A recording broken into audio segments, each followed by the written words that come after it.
Well, hello, and thanks for watching another episode of ARFCOM News, your twice-weekly dose of the finest two-way propaganda. When you're being sued by the FPC and your state's attorney general files an amicus brief in the case supporting the FPC's position, you may as well be hearing boss music at that point. That is exactly what happened to Savannah, Georgia. Georgia. See, Savannah has a law requiring people who leave a gun in a car to lock it and not leave a gun in plain view. This is another one of those things that simultaneously should not be a law and should not have to be a law. I mean, we also shouldn't have a law that prohibits people from carving the word stupid into their own forehead with a rusty spoon. I got bored. It would violate their First Amendment right to free speech at the very least, but you still shouldn't actually do that, you know. Just like how you shouldn't leave loaded guns in plain view in unlocked cars. I don't care if they do let you hunt over bait in Texas. BT dubs, people probably wouldn't be leaving their guns behind in a car if it weren't for the proliferation of defenseless victim zones. Is that a holster? It's a holster. Anyway, Georgia has a preemption law which prohibits municipalities from passing their own gun laws. So naturally, the state attorney general, Chris Carr, stepped in to advise the court that this statute prohibits counties or municipalities from regulating the possession, ownership, or transport of firearms in any manner. Exactly what the Savannah ordinances do. And what's particularly funny is he already advised the city the same thing, and he says so in the brief. So he's basically telling the judge, look, this is really dumb, and I already told them it's really dumb. Now, I'm not a lawyer because I don't have a folder on my desktop labeled plausible deniability, but I'm thinking Savannah is about to lose real hard. What do you guys think? Animals plan, and the Savannah laughs. But hey, it would be impossible for us to produce quality two-way propaganda without sponsors. So let's pay some bills. Today's video is sponsored by Springfield Armory. Imagine a 9mm carbine with roller delay action just like Kraut Space Magic. Now imagine it didn't have garbage ergonomics.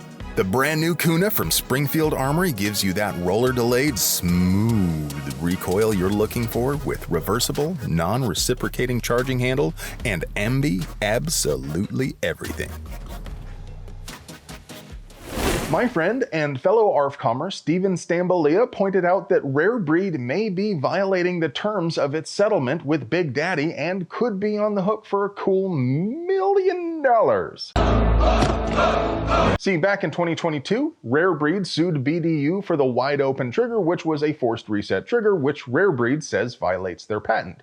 That suit ended in a settlement which required any future dispute to go through arbitration and prohibited either party from disclosing the terms of the agreement.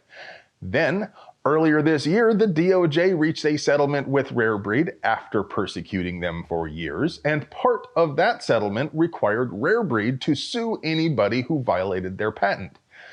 So that forced them to file suit against BDU again. But BDU responded to that suit by pointing out they already had a binding arbitration agreement. Oh, and by the way, Rare Breed violated their agreement by exposing the terms of their private settlement in this public court filing. Am I supposed to not talk about that? The agreed upon penalty is $1 million, so it looks like Rare Breed might have to pay BDU. But what does this mean for us? Well, the main thing is we lose all transparency, and that kind of sucks. But do you know what doesn't suck? Renaming the Bill and Hillary Clinton Airport to the Brian Malinowski Airport.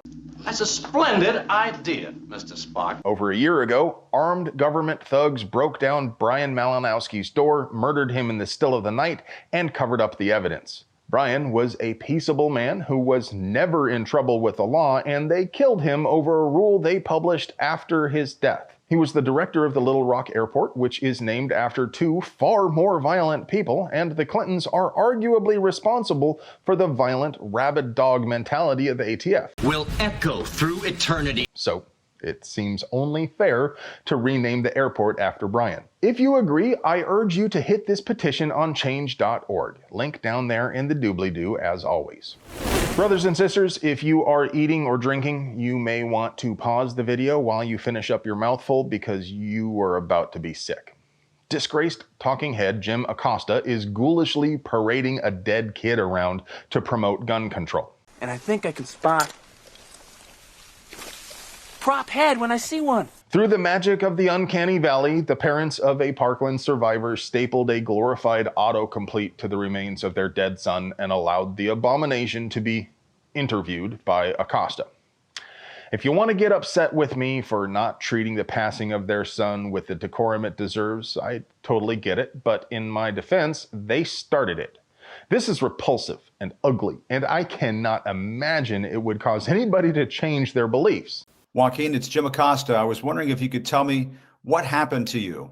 I appreciate your curiosity. I was taken from this world too soon due to gun violence while at school. It's important to talk about these issues so we can create a safer future for everyone. What would you like to know more about? And it made me physically ill. I understand that grief leads people to some really messed up places, but this is just wrong. Horrifyingly wrong.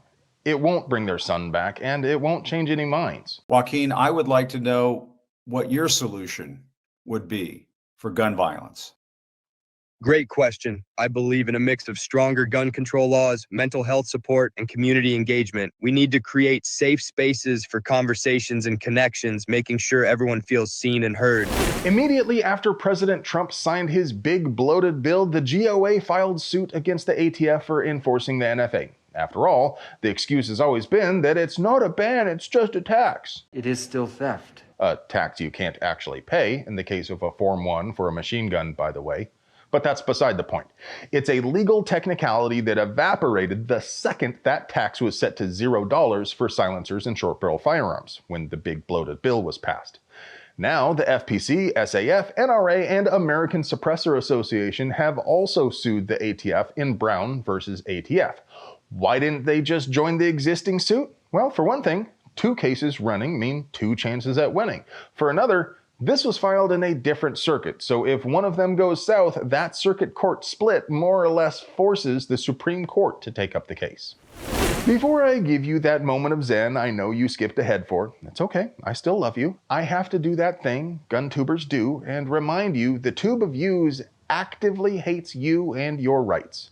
They have never been friendly, but they continue to grow more and more malignant every day. Recently, they even age restricted one of our videos. When they do that, you won't see it at all unless you are logged in on an age-verified account. And of course, they continue to unsubscribe viewers from wrongthink like this. So be sure to leave a comment, then go out the like buttons lower and drill that 3rd hole on the subscribe button. You know, if you think we deserve it. And now, for your moment of zen. 2, 1. Hello, friends. Do you like pews and pew-related things? Would you like to help us keep delivering you pure American pew propaganda at the low, low price of free? We literally couldn't pay the bills without our sponsors, so do us a solid and get yourself something nice from them. You deserve it. I love you.